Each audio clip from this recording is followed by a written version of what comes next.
to go to it, the exploding barbed wire death match had a lot of hype around it. I mean, it was the main event of the show for a reason, right?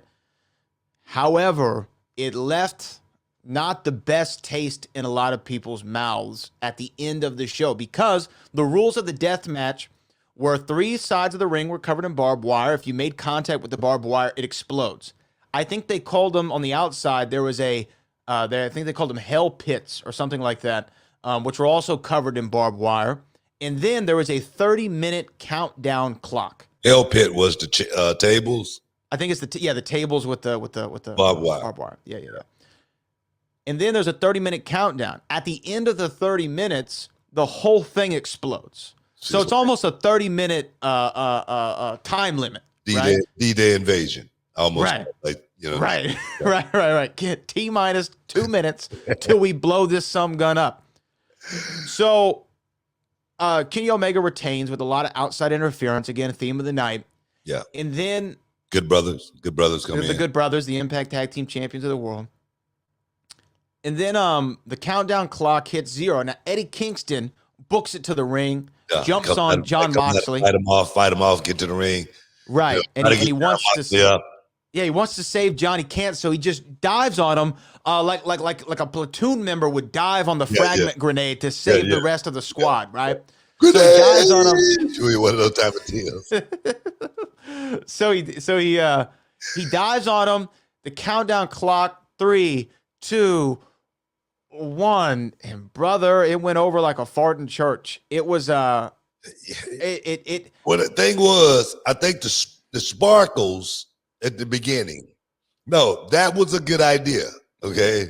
Wait, what do you mean? When the countdown clock hit 0, the sparkles that came up? Sparkles was almost like lighting a fuse.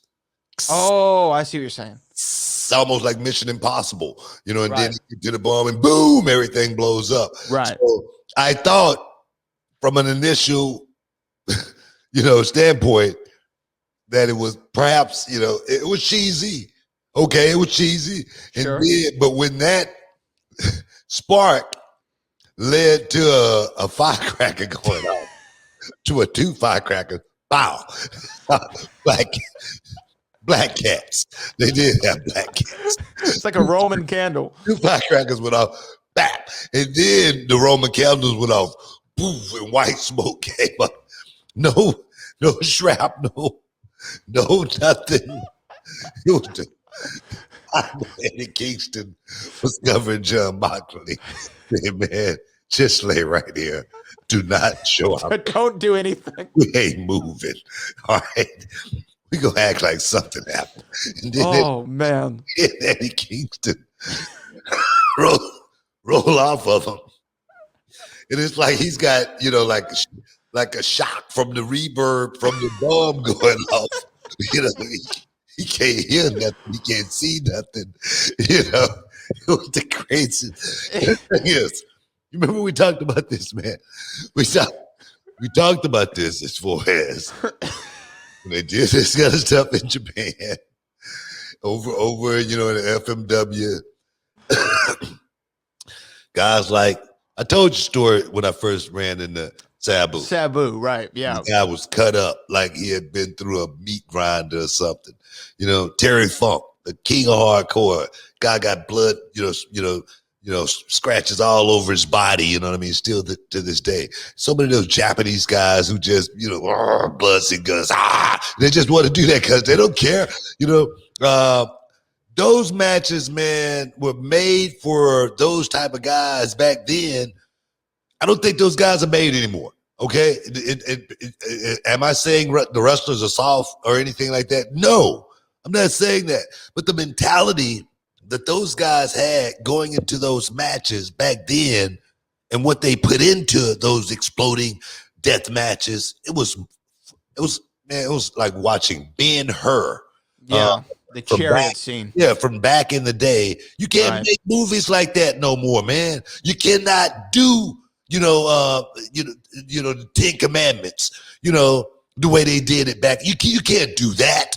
And I think that's what these guys were trying to do. And it was a bomb. It bombed, miserably in front of the world. It was almost like when I was in TNA, we was doing the cage match where one of the guys was supposed to climb up the cage and then climb out, and in practice, he could actually do it.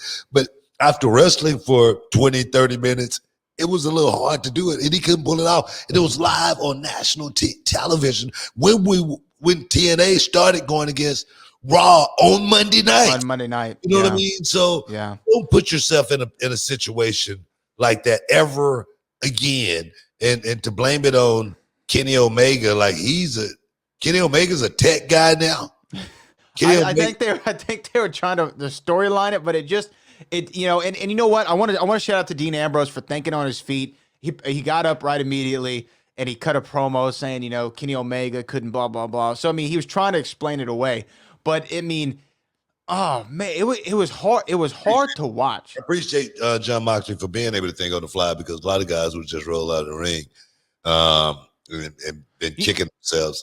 What it reminded me of, though, in wrestling? You just saying that brought it to my mind. Do you remember in WCW where they did the Chamber of Horrors match? Yeah, where they were supposed to electrocute Abdullah the Butcher, and then the electrocution switch had already fallen. Do you remember this? No, I don't remember that one. So they're in the Chamber of Horrors and they have him strapped to this electric chair, and the little switch that they're supposed to pull down on to spark him was already down. So you see Mick Foley grab it and then push it up and then pull it back down. And it was a similar thing, like, sparks going everywhere. Oh my God, man. It just, but the thing is, like you said, you can't leave your main event up to that kind of chance, because the thing with, look, how many times have you gone off and done fireworks? Sometimes when you buy them from the stand, some of them are going to shoot off and look pretty. Some of them are going to be a dud. You're letting you're leaving the main event of your show to the elements, right? Well, I'm just wondering, who was the tech guy? You mean the guy looking for a job? I was just wondering, who was the tech guy who put that thing together, because the ending, the finale with the bombs going up, it was almost, I wouldn't say almost, it was comical. It was comical in a sense to what, like, was that it? Are you kidding me?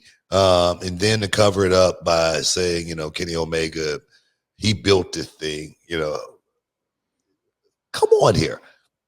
Okay, any way you can, let's try to figure a way out of the thing. But it's gonna definitely be one of those things to where they're gonna have to work themselves up out of that, figure out how to get past that and move forward, because it's something people are gonna be thinking about for a long time. All the memes on YouTube that I saw today on that alone was definitely, I'm sure that alone is trending.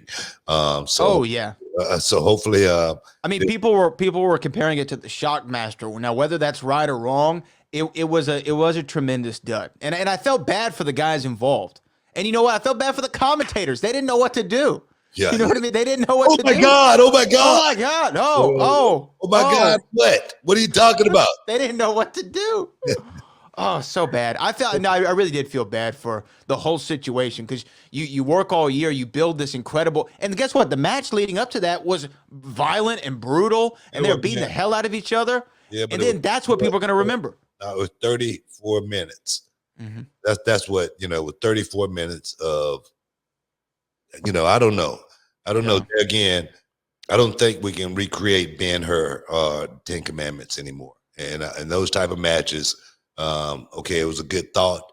It was something cool to think about, but I don't think we should ever try to recreate that match ever again. That's just my opinion. Stick around, guys. You're in the Hall of Fame. We'll be back in a minute.